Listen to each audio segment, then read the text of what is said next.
See, God has promised me second cup of tea.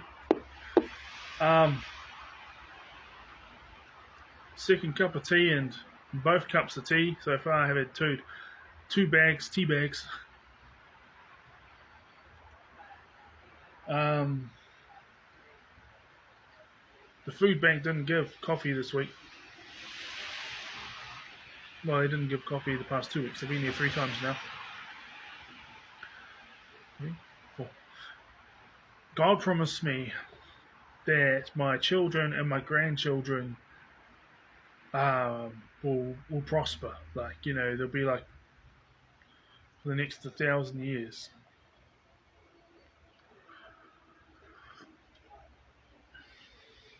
So basically, I asked him what that means, and he told me it was like, they're gonna have like their own kids, raise their own families, and have good, healthy relationships, and that they're gonna, be pretty well off financially. So, people, when you're growing up, it's maybe this is my experience, but all your needs are met. It's not until you're an adult when it's like all this pressure, because everyone's always telling you that well, not everyone, but there's always people right throughout your life telling you that you're inferior, and then you're just like, hell no, I'll show you wrong. And then you face all these obstacles because of being different as an adult. For me, those obstacles started easing up in my late 20s, and I think that's just because people get older, and when they've had it easier than you. Now, that doesn't mean that they had it easier growing up, because some of them came from struggling financially communities, but then like you spend most of your 20s either studying or unemployed, or a mixture of studying and unemployed. Well, I suppose it's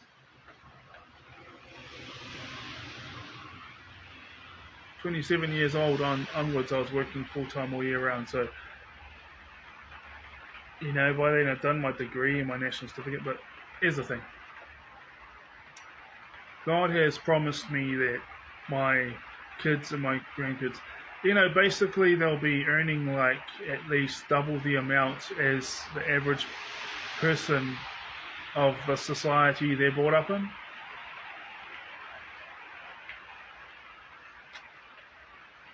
Whether it be this country or another country or whatever state that nation's in, either it'll be like about double the amount or just over, maybe more.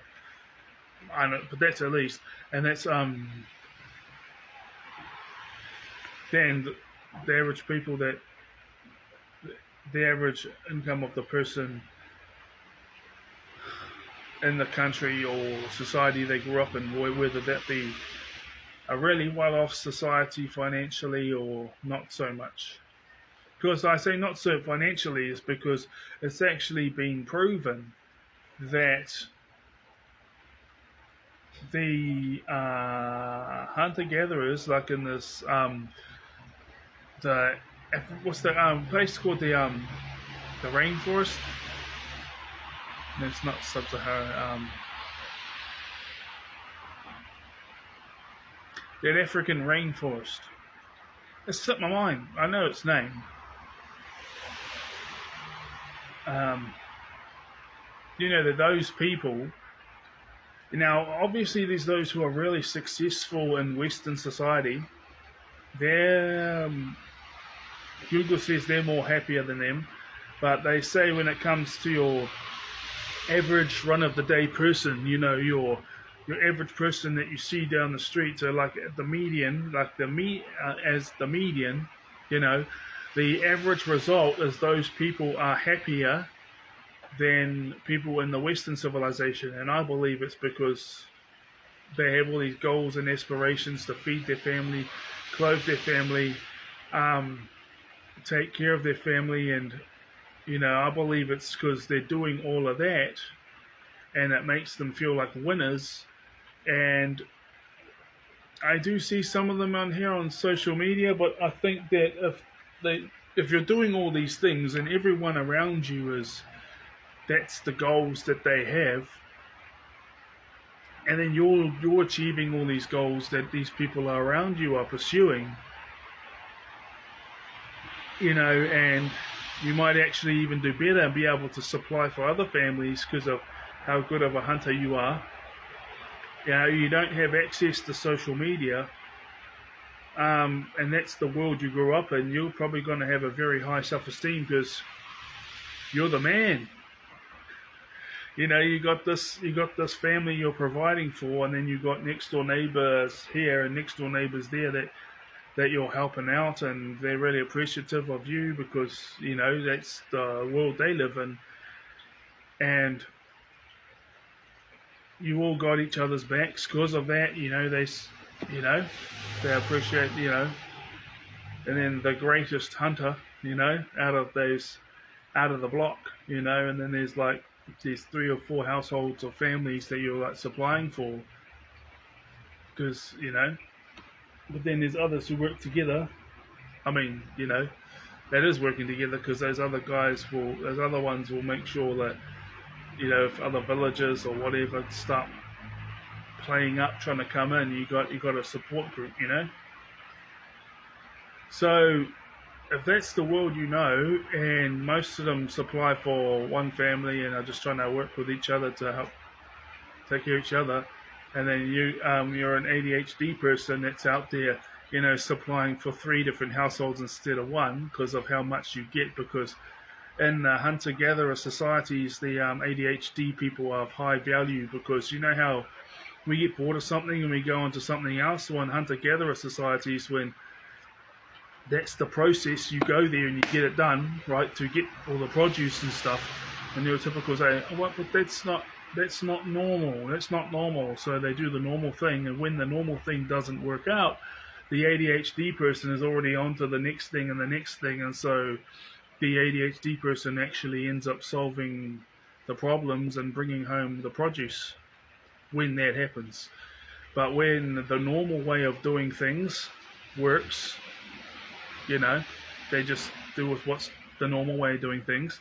But when that goes, plans change because other people been there, or the animals spotted you, or whatever, the ADHD person is the one that is able to get the resources, is able to get the resources and bring it home. So, But on Google it says that their average person is happier than the average person in the Western society. So who's really wealthy? But with us whole upbringing of drilling it into my head and other Westerners' heads who have ADHD or autism, that this is it, I mean, it's been drilled in, so we have to fulfill that in order to quell that voice. Otherwise, just to deny it, just to go away. And the fact is they may not say it overtly once you hit your late 20s or 30s, but it's said in all of the actions, and it's said in the advertising. It's not said with people overtly saying it to your face anymore.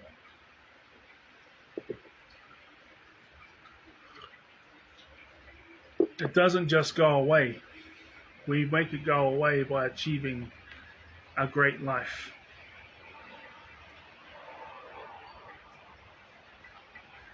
Well, the second one went totally different, but I'm glad it's more focused on this stuff rather than my past. But it's been proven that the people in Google has said on multiple studies that the people in those hunter-gatherer societies out in, because let's not forget, Europeans were hunter-gatherers for the high majority of the time, Vikings, Celts, all the above. those people are actually more happier than your average Westerner.